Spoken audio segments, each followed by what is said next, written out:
todos a abrirem a Bíblia em Marcos, capítulo 4.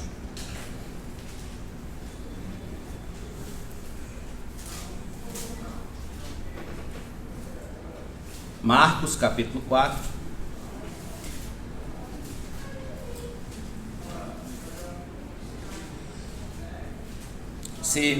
Algumas pessoas às vezes não entendem por que a gente passa uns 10 domingos, ou 8, 6, enfim, muitos domingos ali naquele capítulo em específico. É porque, irmãos, nós trabalhamos com a chamada pregação expositiva. Nós estamos expondo as Escrituras e expondo um livro específico da Bíblia. Por isso que a gente está trabalhando Marcos. A gente começou lá no capítulo 1, versículo 1, e já estamos no capítulo 4. E se Deus assim nos permitir, chegaremos ao 16. Bota aqui no 16, porque está muito alto. Tá 20, a temperatura está 24 aqui. Está muito alto. Muito bem, a gente vai ler do verso de número 21 ao 25.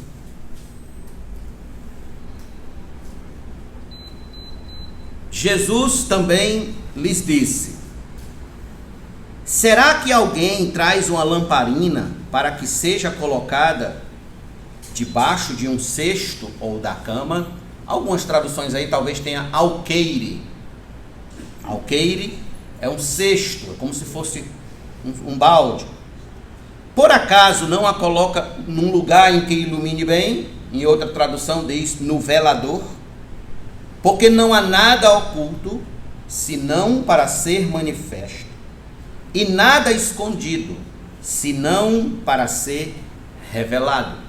Se alguém tem ouvidos para ouvir, ouça.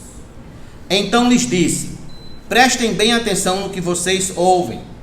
Com a medida com que tiverem medido, vocês serão medidos, e mais ainda lhes será acrescentado. Pois ao que tem, mais será dado. E ao que não tem, até o que tem, lhe será tirado.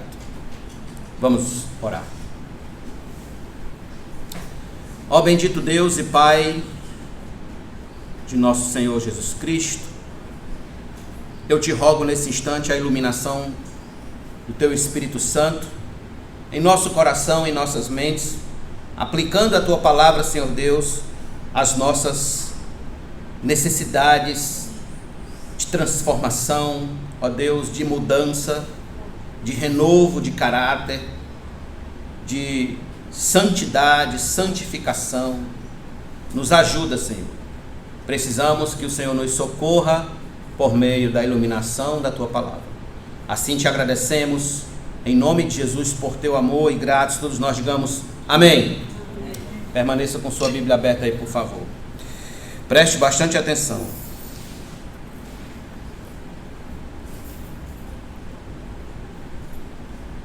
Marcos registra essas palavras que acabamos de ler a fim de reforçar o que foi dito no versículo 9 desse capítulo 4, que diz que quem tem ouvidos deve ouvir com atenção a mensagem de nosso Senhor.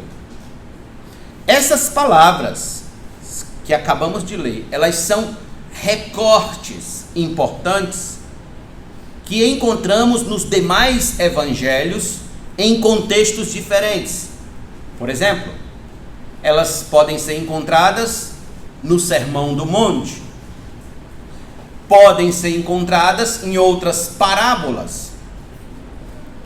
Aqui, em Marcos, elas têm o propósito de ampliar o entendimento daqueles que foram os primeiros leitores deste evangelho e, obviamente, ao nosso entendimento também. Ampliar o entendimento do quanto as parábolas ensinadas por Jesus são importantes para conhecermos a Deus e a vontade de Deus. O tema central do capítulo 4 já foi identificado na parábola do semeador. deixando claro, irmãos, que devemos ouvir e obedecer à palavra de Deus, certificando-nos com isso sobre o grau de receptividade e compromisso que assumimos com o Evangelho. Logo em seguida, Marcos relata as palavras de Jesus, que é o texto que nós vimos aqui, convocando seus ouvintes a pensar. E essa é a grande diferença do Evangelho. É que o Evangelho lhe convida a pensar, a usar a sua mente. Jesus está convocando seus ouvintes a pensar um pouco mais sobre a importância do que está sendo revelado agora com a sua vinda a este mundo. Desta vez, Jesus não usará imagens da agricultura, como ele usou na parábola do semeador, mas ele vai usar a imagem de objetos comuns usados nas casas da época. Em toda casa naquela época era comum se ter candeia, lamparina, ou os veladores.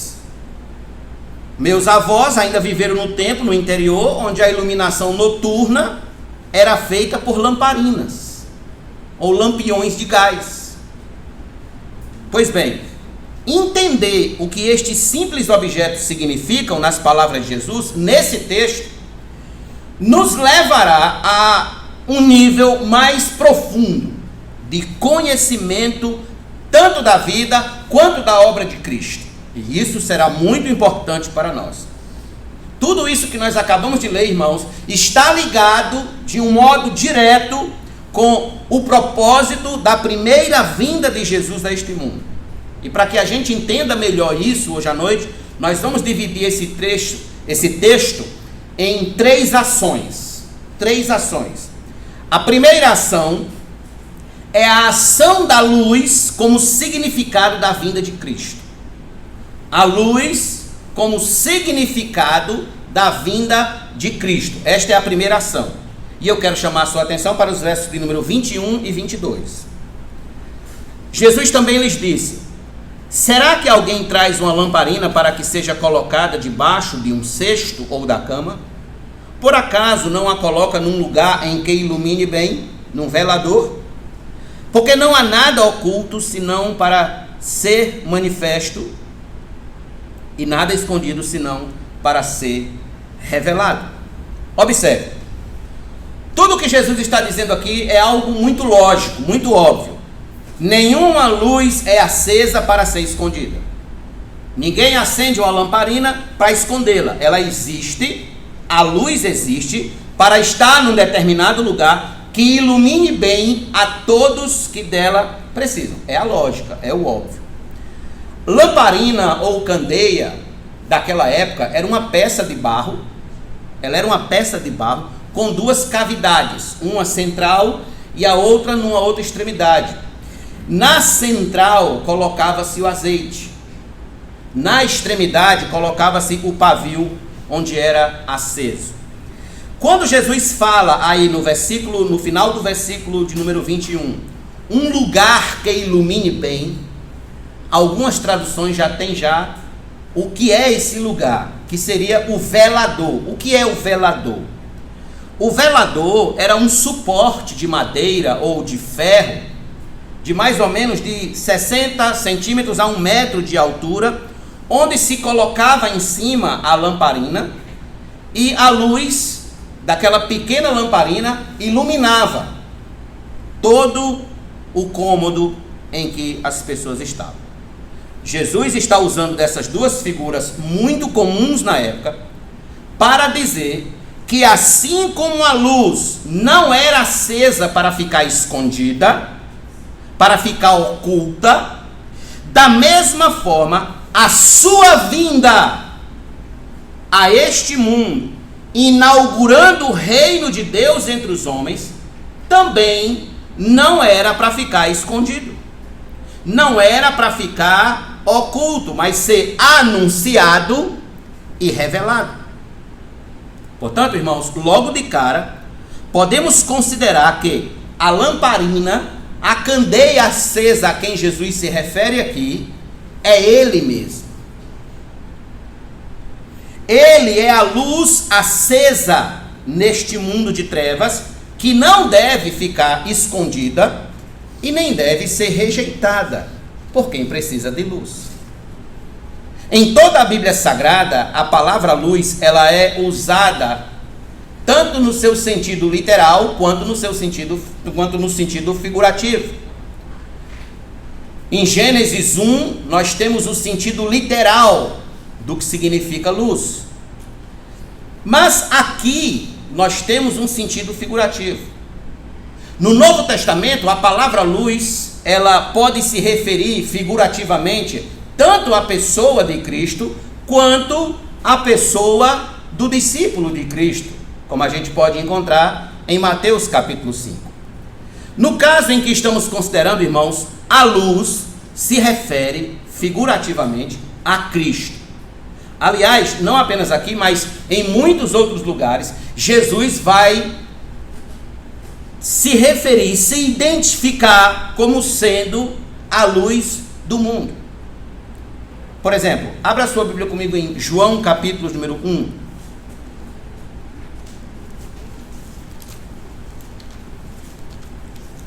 Quando João escreveu este evangelho, João falou claramente sobre Cristo como a luz. João capítulo 1, nós vamos ler do verso de número 4 em diante. A vida estava nele, e a vida era a luz dos homens. A luz resplandece nas trevas, e as trevas não prevaleceram contra ela. Houve um homem enviado por Deus, e o nome dele era João.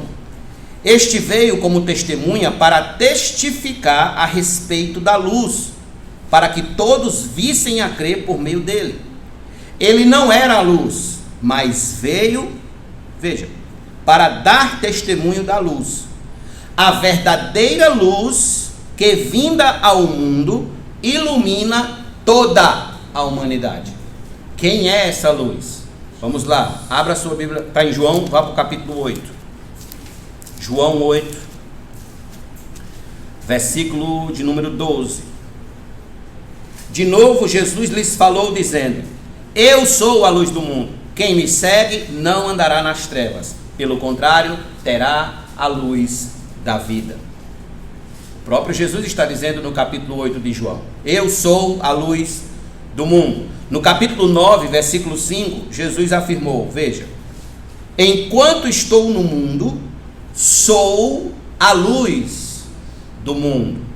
E no capítulo 12, veja comigo, capítulo 12, versículo de número 46, Jesus afirmou: eu vim como luz para o mundo, a fim de que todo aquele que crê em mim não permaneça nas trevas. Permaneça com sua Bíblia aberta aí em João, tá certo? Jesus, ele não hesita em dizer que é a luz do mundo, a única luz espiritual verdadeira neste mundo. Não Buda, não Maomé, não Confúcio, não Ellen White, não Joseph Smith, não o Papa, não Taser Russell, não David Abreu, mas Jesus. Apenas Jesus é a luz do mundo. Sem Cristo, a única condição do homem nesta vida é uma vida na mais absoluta treva espiritual. Esta é a mensagem. Este é o propósito. Ele não veio para ser mais uma luz entre muitas luzes, como alguns costumam dizer. Jesus foi o maior filósofo que já existiu, o maior psicólogo que já existiu. Não. Jesus, ele não veio para ser uma luz entre outras luzes. Não. Jesus, ele é a luz do mundo, de um mundo que jaz em trevas, que está em trevas espirituais. Sem Jesus, os homens, eles andam tateando sem enxergar nada à sua frente, na mais absoluta cegueira e escuridão espiritual. Tudo que nosso Senhor está nos dizendo é que sem Ele não somos capazes de ver qualquer coisa de modo claro e límpido que diz respeito à necessidade urgente que temos de nos livrar da ira de Deus, do dia da ira de Deus. Irmãos, a Bíblia Sagrada, ela é muito assertiva em dizer que este mundo é um lugar de trevas, e de trevas espirituais, e que os homens amam essas trevas, amam tanto por causa de seus pecados, e que fora de Cristo os homens permanecem em trevas. Está em João? Volte lá para o capítulo número 3, por favor. João 3, verso de número 19. Jesus falou, deixou muito claro, por que os homens deste mundo já estão condenados. Os homens que estão fora da sua vontade, vivendo fora da sua vontade, já estão condenados. Não é o pastor que está dizendo, é Cristo que está dizendo essas palavras. Veja, versículo 19. A condenação é esta: a luz veio ao mundo, Jesus veio ao mundo, mas os homens amaram mais as trevas do que a luz, porque as suas obras eram más. Amaram mais as trevas do que a Jesus. Agora eu quero convidá-lo a voltar no capítulo 12, novamente, de João. Capítulo 12. Mais uma vez a gente vai ler o 46.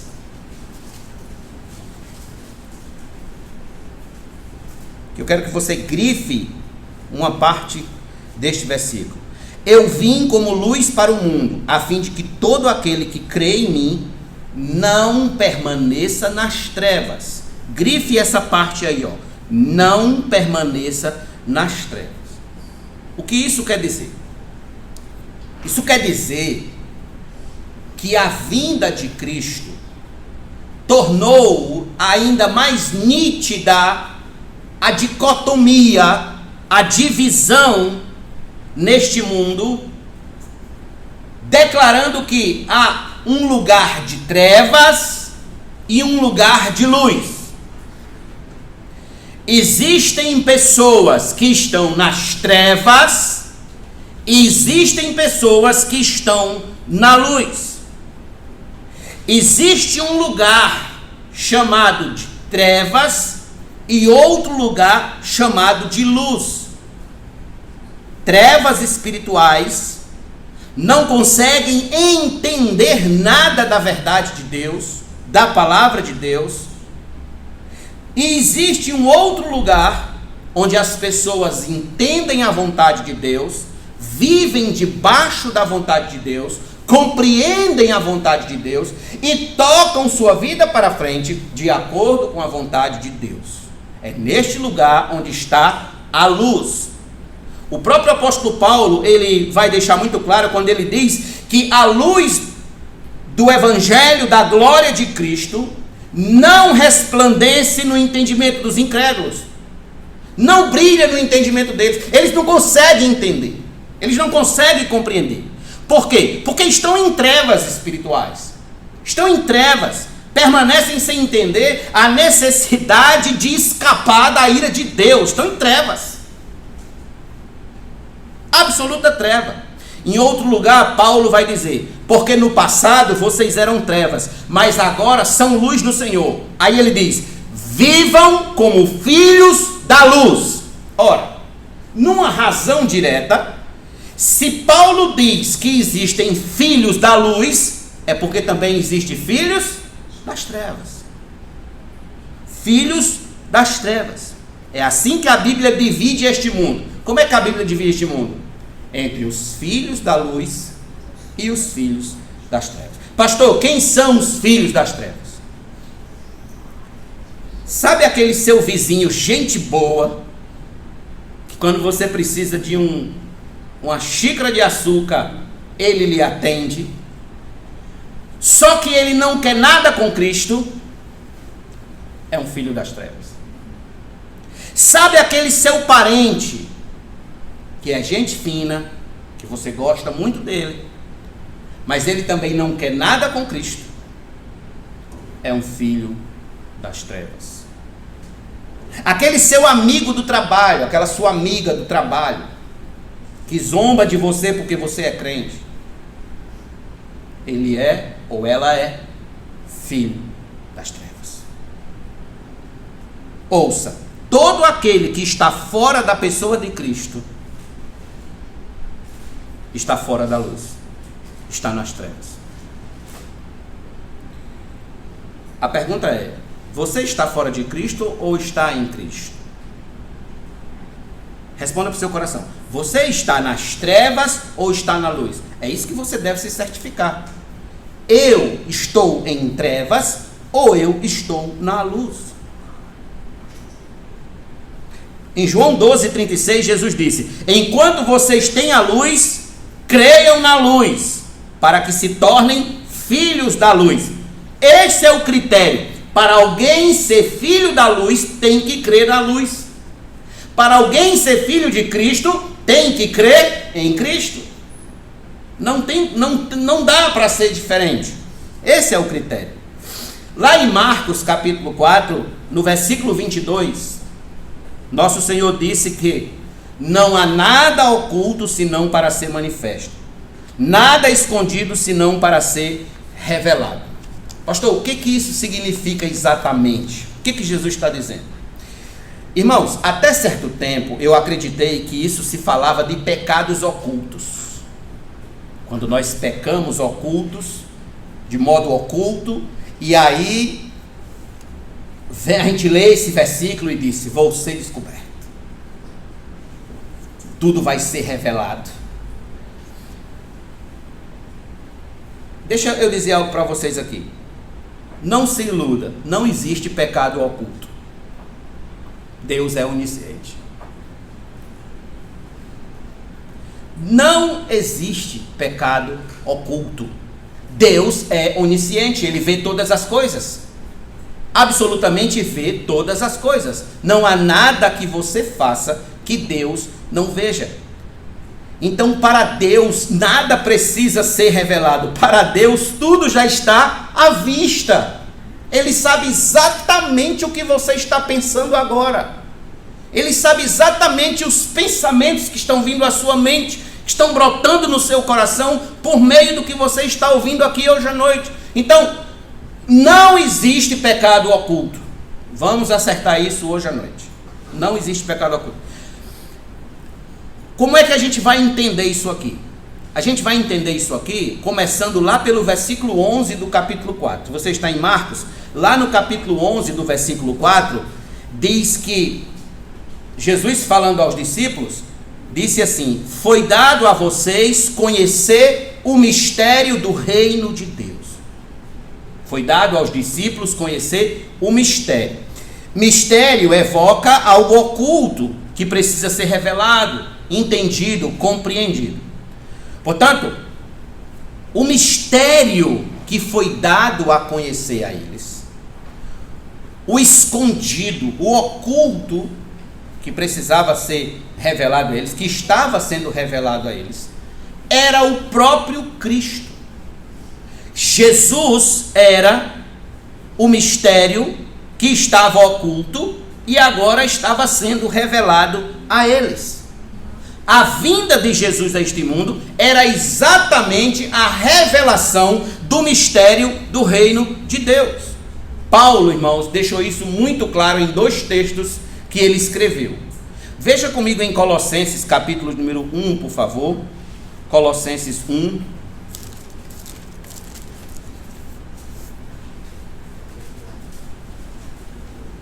Irmãos, esqueceram de trazer minha água. Minha garganta já está... Obrigado, Rosane. Colossenses 1, versículos número 26. O mistério que esteve escondido durante séculos e gerações, mas que agora foi manifestado aos seus santos. A estes, aos santos, Deus quis dar a conhecer a riqueza da glória deste mistério entre os gentios. Quem é esse mistério? E Paulo diz que é Cristo em vocês. O mistério revelado é Cristo em vocês, a esperança da glória. Cristo é o mistério revelado. Agora volte comigo em Romanos, capítulo número 16, por favor. Carta de Paulo aos Romanos. Versículos número 25. Paulo já está na doxologia, já está agradecendo a Deus por suas bênçãos, por sua graça, por sua salvação. Então, em Romanos, capítulo 16, versículo de número 25, Paulo diz o seguinte: ora, ao Deus que é poderoso para confirmar vocês, segundo o meu evangelho e a pregação de Jesus Cristo. Obrigado.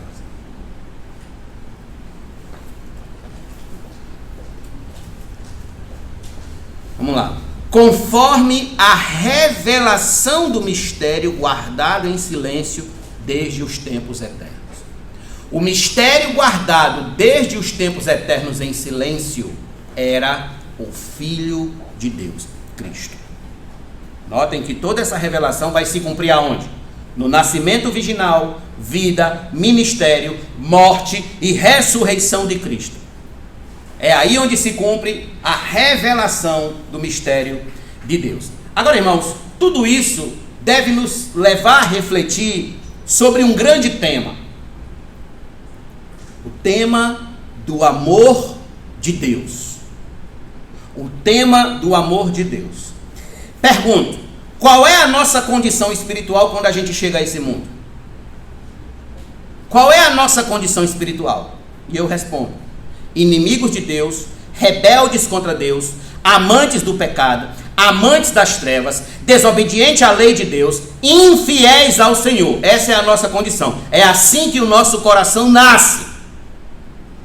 Entretanto, veja só quem toma a iniciativa de nos salvar dessa miserável condição. Não somos nós mesmos.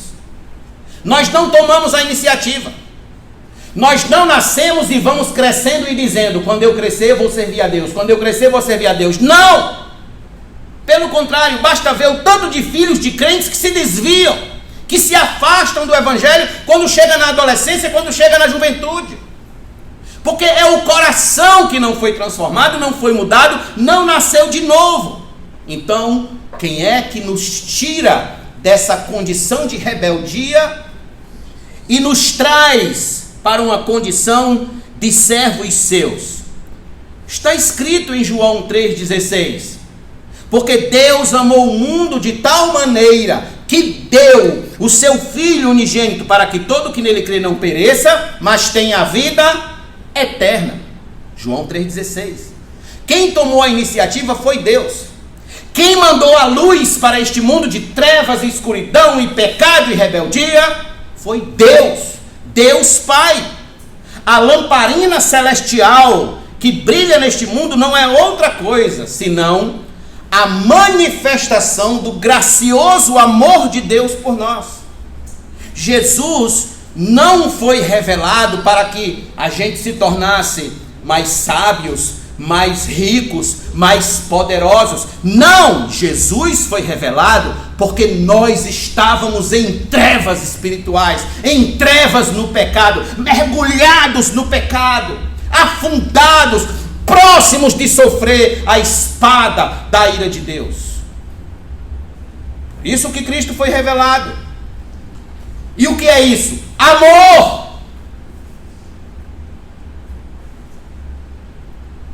É um resgate. Você mandaria seu filho para morrer pelos seus inimigos? Você faria isso? Você teria essa coragem? Pois Deus teve. E por que Deus teve? Por amor. Não é por causa dos seus olhos azuis. É porque você precisava de um Salvador como Jesus. Porque você precisava de um Salvador exatamente como Cristo. Isto é a ação do amor redentor de Deus. Jesus veio ao mundo para nos livrar das trevas espirituais. A lamparina acesa é Jesus. O que estava oculto e foi revelado, o que estava escondido e foi revelado é Jesus. E tudo isso por uma razão muito óbvia. Porque Deus nos amou de tal maneira que deu seu Filho unigênito para que todo aquele que nele crê não pereça, mas tenha a vida eterna. Então esta é a primeira ação que nós temos nesse texto. A ação da vinda de Cristo como efeito do gracioso amor de Deus. Existe uma segunda ação, que é a ação de responsabilidade com o Evangelho. Ação de responsabilidade com o Evangelho. Volte comigo para Marcos capítulo 4. Vamos ver o verso de número 23 e 24. Marcos 4, verso de número 23 e 24. Se alguém tem ouvidos para ouvir, ouça. Então lhes disse: prestem bem atenção no que vocês ouvem. Só até aí. Prestem bem atenção no que vocês ouvem. Observe, nós acabamos de ouvir que a vinda de Cristo a este mundo foi para nos tirar das trevas espirituais em que nos encontrávamos, e isso foi resultado não dos nossos méritos, mas tão somente da graça de Deus e do amor de Deus, e principalmente o amor de Deus por sua própria glória. A pergunta que não quer calar é: pastor, Deus fez isso por mim, Deus tomou essa atitude grandiosa por mim, e o que é que eu posso fazer para retribuir a Deus? Jesus acabou de responder, ouvindo com atenção a sua mensagem. Quem tem ouvidos para ouvir, ouça. Prestem bem atenção em tudo que vocês ouvem. O ouvir aqui, irmãos, o dar atenção, não é o mero escutar. Alguns de vocês estão hoje aqui à noite apenas escutando, só escutando. Mas ouvir aqui, dar atenção, significa assumir a responsabilidade com o que se ouve. Assumir a responsabilidade com o que se ouve. Era isso que Jesus estava requerendo daqueles que estavam tendo contato com o mistério do reino de Deus. Que se comprometesse, que assumissem responsabilidade com o que estavam ouvindo. E essa é uma palavra que o homem moderno não gosta de ouvir. Responsabilidade. O homem moderno, ele não gosta de ser chamado de irresponsável. Mas o homem moderno, ele não gosta de assumir responsabilidades.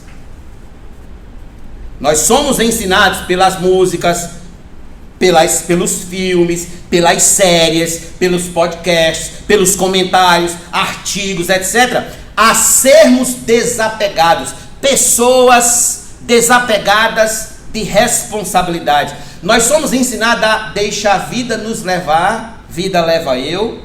Nós somos ensinados, como tem um filme antigo nos Estados Unidos, a curtir a vida adoidado, sem a menor preocupação, sem o menor compromisso com nada, a sermos descolados. Qualquer princípio de responsabilidade, ele tem sido desencorajado da geração atual. Sabe qual é o resultado disso? Homens de 30 ou 40 anos, ainda morando na casa dos pais e jogando videogame na sala dos pais. Gente que não amadurece, que não assume responsabilidades. Gente que não se torna homem de verdade e não se torna mulher de verdade. Por isso que aquele diretor americano Clint Eastwood, famoso lá pelos filmes de faroeste, denunciou dizendo que a geração A nossa geração é uma geração de maricas, porque é uma geração que não assume responsabilidades. E quando essa mentalidade, ela chega aos bancos da igreja, sabe o que a gente encontra? A gente encontra pessoas que ouvem, mas não assumem responsabilidade. Escutam a pregação, mas não assumem responsabilidade. Por exemplo, um desses dias no trabalho, eu estava estudando a Bíblia, numa sala reservada que tem, que é a sala dos advogados, e entrou um advogado na sala. E a gente começou a conversar, e papo vai, papo vem, e ele viu que eu estava com a Bíblia na mão, aí ele começou a dizer, eu também sou crente, eu também sou de uma igreja muito grande aqui na cidade, tal, disse o nome lá, etc. Mas assim que ele terminou de falar, ele pegou aquele seu cigarro eletrônico e começou a fumar. Que o pessoal hoje chama de pendrive, né? Pendrive. Começou a fumar. Automaticamente, irmãos, eu vi o nível de responsabilidade que aquele homem tem com a imagem e com a mensagem do Evangelho. Entenda, eu não estou dizendo aqui, principalmente quem estiver me assistindo por essa gravação, eu não estou dizendo aqui que quem fuma vai para o inferno. Não é isso, não é porque fuma que vai para o inferno. O homem vai para o inferno porque rejeita Cristo antes de qualquer outro pecado. Mas aquilo me preocupou, porque mostra que não há responsabilidade com santificação, pelo menos com a imagem do Evangelho, publicamente, com a imagem. Sabe por quê? Porque, meu amigo, escute, quando você faz uma besteira publicamente, as pessoas nunca atacam você, elas atacam o Evangelho. Elas dizem logo, é porque é crente. É o Evangelho que elas atacam, não é você, é o Evangelho. A imagem do Evangelho é prejudicada por sua causa. Conheço um certo senhor que no seu carro, no vidro do seu carro, tem um adesivo que tem escrito assim: autoridade eclesiástica, pastor. Mas quando esse homem abre a boca, palavrões e imoralidades tomam conta da sua língua. Não há qualquer responsabilidade com a palavra de Deus. Não há. Eu vejo pessoas nas redes sociais, colocam stories e mais stories no Instagram com versículos bíblicos, frases de pregadores famosos, mas o dia a dia prova que elas não têm qualquer responsabilidade com o que ouvem da palavra de Deus. Ouçam, irmãos, vocês aqui da Igreja Batista Memorial, ouçam isso. Colocar stories no Instagram com versículos ou frase de Billy Graham sobre Deus não faz de você um participante do reino de Deus. O que faz você participante do reino de Deus, filho da luz, é a responsabilidade que você assume em obedecer o Evangelho. É isso. Por que o mundo está como está? Por que o número de divórcios aumenta cada vez mais todo dia que se passa? Por quê? Porque o número de homicídios é estatisticamente assombroso? Porque a corrupção política é algo terrível em nosso país? Por que se defende hoje tanto o aborto, o homossexualismo, a liberação das drogas? Por quê? Porque o número de mães solteiras se torna cada vez maior no Brasil. Porque tantas crianças estão vivendo nos orfanatos, abandonadas pelos pais. Porque tantos pais estão envelhecendo nos asilos, idosos sendo abandonados nos asilos pelos seus próprios filhos. Por quê? Sabe por quê? Porque as pessoas deste mundo não ouvem a mensagem de Cristo. Porque as pessoas deste mundo rejeitam a luz. E elas amam as trevas. Se tão somente os maridos, se tão somente as esposas, se tão somente os filhos, os amigos, os parentes, os profissionais, os políticos, os cidadãos de uma cidade, os professores universitários, se tão somente derem ouvidos à verdade do Evangelho e assumirem responsabilidade com a mensagem de Cristo, o mundo será diferente. O mundo será diferente. Eu gosto desse texto, irmãos. Ele é um desafio sempre que eu leio. Bem curtinho, mas vale a pena conferir. Lucas 6, verso 46. Por que vocês me chamam Senhor, Senhor, e não fazem o que eu mando? Por que vocês me chamam Senhor, Senhor, e não fazem o que eu mando? Perceba, o grande desafio do cristão é chamar Cristo de Senhor, Senhor, e fazer o que Ele manda. Esse é o nosso grande desafio como crentes, como os servos de Deus, como filhos da luz. Se queremos retribuir o amor de Deus por nós, o único caminho é sendo responsável com o Evangelho, é assumindo e amando Deus acima de todas as coisas, nos responsabilizando com essa palavra, com o que a gente ouve da sua parte. Pastor, como é que isso funciona na prática? E eu vou lhe explicar agora, preste bem atenção. Funciona assim, ó. Se Jesus disse para não trair a sua esposa, então não traia.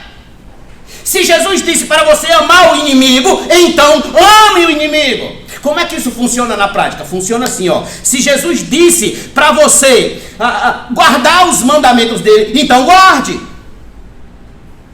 Simples, prático. Ou você está esperando descer um anjo do céu e dizer como é que você tem que viver para Deus? Está aqui, ó, na palavra, está tudo aqui. Coloque em prática, assuma a responsabilidade. Tome essa palavra como o guia da sua vida. Quando você compra um produto em casa, quando você compra uma TV, quando você compra qualquer eletrodoméstico, vem um manual. Não vem um manual? Você não consulta o manual, você consulta o manual. Então assim é a palavra de Deus com a sua vida. Você precisa conferir isso aqui. Precisa se responsabilizar com a palavra de Deus. Isso é dar atenção ao que você está ouvindo. É se responsabilizar de verdade. Aqui em Efésios, capítulo número 5, se você quiser acompanhar comigo, por favor, Efésios, capítulo 5, o apóstolo Paulo disse isso aqui. Verso de número 8 a 10.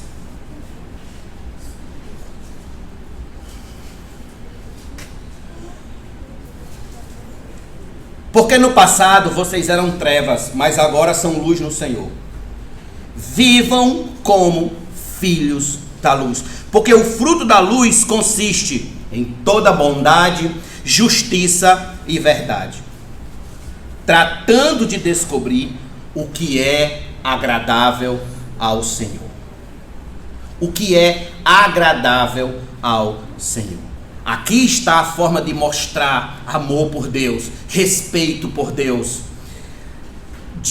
de que estamos prestando a devida atenção à palavra de Deus, ao que temos ouvido. É vivendo como filhos da luz, nos responsabilizando sempre com o que é agradável ao Senhor. Deixe-me perguntar, suas atitudes, quando ninguém está vendo, são agradáveis ao Senhor? As suas palavras, quando ninguém está vendo, são agradáveis ao Senhor? O que você assiste quando está sozinho, altas horas da madrugada, é agradável ao Senhor? Seu comportamento no trabalho é agradável ao Senhor? Sua linguagem é agradável? Seu estilo de vida atual condiz com a verdadeira mensagem que você ouve do Evangelho? É agradável ao Senhor? Responda. Responda para você mesmo. Aqui está, meus irmãos, a segunda ação que nós encontramos nesse texto. É assumir a responsabilidade com a mensagem do Evangelho. Ouvir atentamente, guardar, praticar, obedecer ao que estamos ouvindo da parte de Jesus. Paulo vai dizer em Filipenses 1:27, vivam de modo digno do Evangelho. Em outras palavras, Paulo está dizendo, assuma a responsabilidade com o que vocês ouvem do Evangelho. eu vou ser mais claro ainda. O tempo é meu inimigo, mas eu vou ser mais claro um pouquinho ainda. Quando você vai ao médico e o médico lhe passa a receita, tudo certinho, os horários, o remédio que você tem que comprar, o que você tem que comer, que hora você tem que dormir, que hora que você tem que acordar, etc. Você não assume responsabilidade com aquilo? Você não cumpre perfeitamente para que você volte a ter saúde? Da mesma forma é com o Evangelho. Assuma responsabilidade com o Evangelho. Responsabilidade com a palavra. Em primeiro lugar é isso. Em primeiro lugar, responsabilidade com o Evangelho. Essa é a segunda ação. Existe uma terceira e última ação que eu falei a vocês, que é a ação de buscar mais a palavra de Deus para se ter mais de Deus. Preste atenção nisso aqui, ó. Buscar mais da palavra de Deus, ou na palavra de Deus, para se ter mais de Deus. E eu quero que você volte lá a Marcos, capítulo 4. Verso 24. Então lhes disse: prestem bem atenção no que vocês ouvem. Com a medida com que tiverem medido, vocês serão medidos, e mais ainda lhes será acrescentado. Pois ao que tem, mais será dado, e ao que não tem, até o que tem, lhe será tirado. Observe. Estes versos são a linha que divide entre os crentes meninos dos crentes maduros, os crentes falsos dos verdadeiros, os crentes superficiais dos profundos. Divide os fracos dos fortes. Ser medido com a medida que eu estou medindo aqui, nesse contexto aqui de Marcos, não tem nada a ver com julgamento que eu faço sobre as outras pessoas. A gente já estudou isso lá em Mateus, no capítulo 7, se não me falha a memória, quando Jesus falou sobre a questão do julgar ao próximo. Com a medida com que eu julgo o próximo, eu também serei julgado. Com a medida que eu usar isso... Mas nesse contexto aqui, não quer dizer juízo no que diz respeito ao próximo. Nesse contexto aqui, quer dizer o seguinte, que à medida que dou importância e atenção à palavra de Deus, é a mesma medida que receberei da palavra e um pouco mais. É isso que está querendo dizer aqui no contexto, certo? Quanto mais você ouvir a Jesus, mais você receberá de Jesus. Quanto menos você ouvir a Jesus, menos você receberá de Jesus. E quando eu falo receberá de Jesus, não é receber coisas de Jesus, é receber o próprio Jesus. Então, quanto mais você lê a Bíblia Sagrada, mais Deus lhe dará em compreensão, entendimento, conhecimento e iluminação espiritual. Quanto mais você tem, mais lhe será dado. Os seus ativos espirituais, eles serão acrescentados cada vez mais. Seus tesouros do céu estarão cada vez aumentando. Mais de Cristo você terá, quanto mais de Cristo você buscar. É isso que esse texto está querendo dizer aqui. Por isso que ele disse: prestem bem atenção em tudo que vocês ouvem. Porque com a medida que você vai medindo, com a medida que você vai buscando, você vai recebendo. Você vai recebendo. Você vai recebendo. Aqui em Provérbios 9, se você quiser conferir, Provérbios 9 tem exatamente esse princípio que eu estou tratando aqui com vocês agora. Provérbios 9, versículo 9. A palavra de Deus diz aqui: dê instrução ao sábio, e ele se tornará mais sábio ainda. Ensine o justo, e ele crescerá na prudência. Então, quanto mais você buscar sabedoria, mais sábio você se tornará. Quem já tem, terá ainda mais, receberá ainda mais de compreensão espiritual. Irmãos, vamos refletir um pouco. Por que alguns cristãos são tão fracos e tão superficiais? Por que alguns cristãos, apesar do tempo que tem na igreja, são tão rasos, tão superficiais? São manipuláveis com qualquer besteira que ouvem nas rádios, nas TVs, na internet. Por quê? A resposta é simples. Porque buscam pouco a Deus. Buscam pouco. Batem pouco na porta do céu. Batem pouco, pedem pouco mais de Deus para eles. Eles pedem pouco. E o que é que a gente deve pedir quando a gente estiver orando a Deus? Em primeiro lugar, a gente deve pedir isso aqui, ó. Vamos comigo para Lucas, capítulo número 11, por favor. Lucas 11.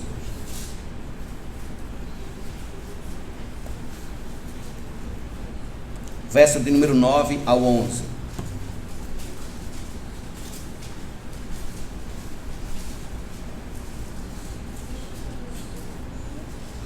Por isso digo a vocês, peçam e lhes será dado, busquem e acharão, batam e a porta será aberta para vocês.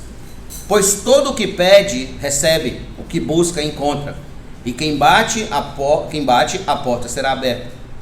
Quem de vocês, sendo pai, dará uma cobra ao filho que lhe pede um peixe? Ou daria um escorpião ao filho que lhe pede um ovo? Ora, se vocês, que são maus, sabem dar coisas boas aos seus filhos, quanto mais o Pai Celeste dará o Espírito Santo aos que lhe pedirem. Qual é o bem maior que Deus nos dará? O seu próprio Espírito. O Espírito Santo. Nosso Senhor deixa óbvio aqui que o maior tesouro do cristão nessa terra não é carro, não é roupa, não é casa, não são filhos, não é casamento, saúde, dinheiro e poder, mas o Espírito Santo. O Espírito de Deus é o que mais nós precisamos para se viver com firmeza e compreensão da vontade de Deus nessa vida. O problema é que nós damos pouca importância a isso. Mas o que a gente mais precisa é do Espírito de Deus, irmãos. Entender isso é o que fará dos homens e mulheres de Deus pessoas de maturidade espiritual. Anote essa palavra, maturidade espiritual. Esta é uma necessidade urgente na igreja. De quê? Homens e mulheres espiritualmente maduros.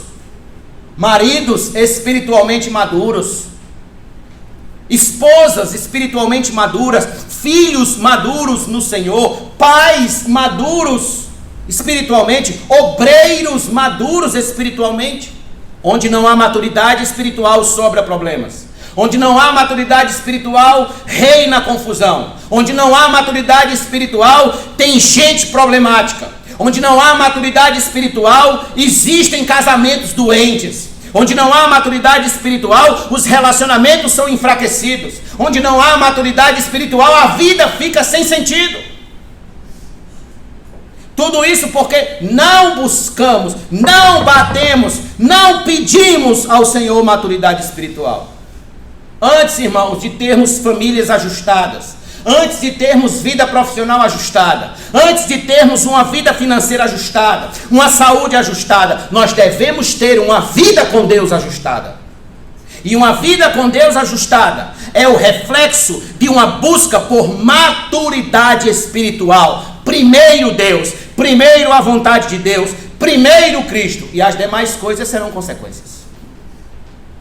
O nosso grande problema é que a gente começa os nossos investimentos na vida, de um modo geral, no lugar errado. Quando você começa investindo na vida no lugar errado, a tendência é terminar errada. É terminar tudo com problema, tudo com dificuldade. Nós temos a tendência de começar a vida investindo em casamento, vida profissional, amizades, ganho de poder, entretenimento, paixões, assuntos políticos. Tudo isso são valores? São, mas são valores secundários. Qual é o valor primário? O valor primário é Deus, Cristo, o Espírito Santo. Quer um conselho? Quer um conselho de amigo? Invista mais tempo com Deus e você receberá mais de Deus na sua vida. Invista mais tempo com Deus e você receberá melhor entendimento, melhor compreensão de como deve ser seu casamento, como deve ser sua vida financeira, como deve ser sua vida profissional, como devem ser os seus negócios, como deve ser a relação com os seus filhos, como deve ser a relação com seus pais. Toda a sua vida será impactada pela sabedoria do Espírito de Deus. Você precisa investir mais tempo com Deus. Precisa buscar mais. E à medida que você busca, você vai recebendo de volta. Você vai recebendo da parte de Deus. Deixa eu perguntar. Você queria ter hoje à noite na sua conta bancária uma fortuna de 111,8 bilhões de dólares? Queria? 111,8 bilhões de dólares você queria na sua conta hoje à noite? Eu queria. Eu queria. Pois há um homem na terra que tem essa fortuna na sua conta neste momento. Se é que não tem mais já. Ele se chama Warren Buffett.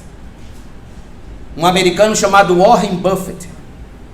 Mas para ele ter toda essa fortuna, ele vem investindo na compra de ações nas bolsas há mais de 50 anos.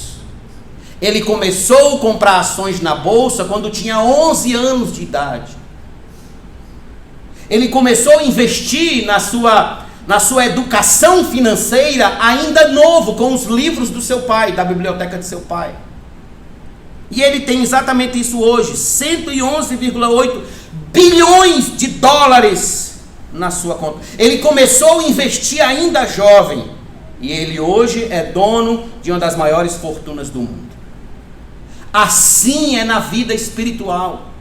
Assim é na vida com Deus. Quanto mais tempo, quanto mais cedo, quanto mais recente você investe na sua vida com Deus, você investe em leitura bíblica, investe em oração, investe em comunhão na igreja, investe ouvindo pregações bíblicas, investe em vigílias de oração, investe em leituras de bons livros teológicos. Quanto mais tempo você investe falando de Jesus para as pessoas, quanto mais você investe, maior será a sua fortuna celestial. Muito maior. Faça isso hoje. Comece o seu dia investindo em Deus, buscando a Deus, ouvindo louvores, ouvindo pregações bíblicas, lendo bons livros, lendo o boletim da igreja, o texto que está aqui no boletim da igreja. Comece o seu dia investindo o seu tempo com Deus. Isso sim é um verdadeiro valor a ser investido. Isso sim vale a pena. Walter Chantre disse o seguinte: grande parte do seu trabalho de oração deve ser implorar ao Todo-Poderoso que lhe dê uma medida cada vez maior do seu espírito. Vai orar? Seu primeiro pedido deve ser: Senhor, me dá mais de Ti, me dá mais do Teu Espírito Santo, me dá mais da Tua pessoa em minha vida. É disso que você precisa.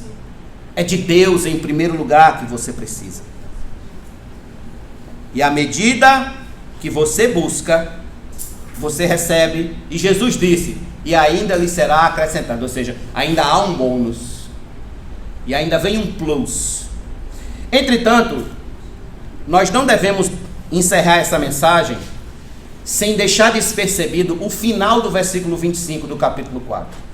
Veja comigo aí, por favor, que diz assim: ao que não tem, até o que tem lhe será tirado.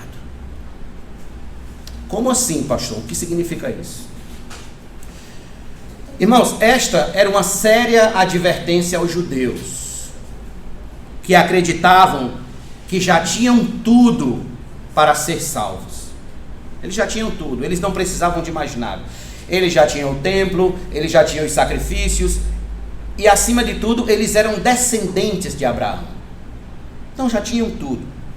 Entretanto, Jesus está dizendo o seguinte, que se não buscassem a salvação nele, até o fato de serem descendentes de Abraão não valeria nada no final das contas. Até isso lhes seria tirado. O mínimo que eles tinham era a descendência de Abraão, mas até isso lhes seriam tirados. Meus amigos, se nós não buscarmos a nossa salvação em Cristo somente,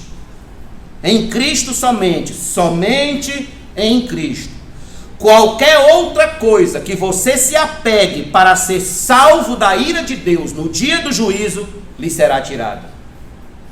Qualquer outra coisa, as suas obras lhe serão tiradas. A sua intelectualidade não valerá de nada. O seu poder econômico lhe será tirado. O pouco que você tem ainda lhe será tirado. Cristo deve ser a nossa garantia diante do trono de Deus. Quando naquele dia tivermos de nos apresentar diante do Altíssimo e Ele disser o que é que você tem em sua defesa, e você possa dizer: Senhor, a única coisa que eu tenho é o sangue do teu filho derramado sobre a minha cabeça. É o sangue do teu filho derramado sobre a minha vida. Teu filho é a minha única defesa. Eu creio nele, confio nele, e ele é o meu advogado perante esse tribunal. Se você não tiver Cristo, você pode ser o homem mais rico desse mundo, a mulher mais bonita desse mundo, o homem mais intelectual desse mundo, mas até isso lhe será tirado. A única coisa que fará você permanecer de pé diante do trono de Deus é a confiança que você tem em Jesus Cristo, seu Filho. Sem isso, você estará perdido. Cristo é a única luz neste mundo pela qual devemos guiar as nossas vidas. Faça de Jesus o farol. Ele é a candeia, ele é a lamparina, a luz. Faça de Jesus o farol que seu barquinho precisa navegar orientado nas águas bravias do mar da vida. Faça de Jesus o farol que fará o seu barquinho chegar seguro no porto da eternidade. Faça de Jesus o seu farol. E para encerrar, quero ler só um texto. Mateus 6,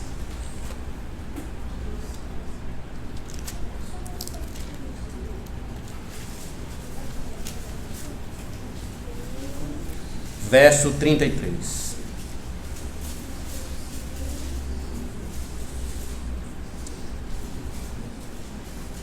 Isso tem tudo a ver com responsabilidade com o Evangelho e com buscar mais a Deus para se ter mais de Deus.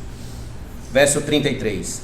Mas busquem em primeiro lugar o reino de Deus e a sua justiça, e todas estas coisas lhes serão acrescentadas. Amém. Vamos ficar de pé, vamos orar ao Senhor agradecendo.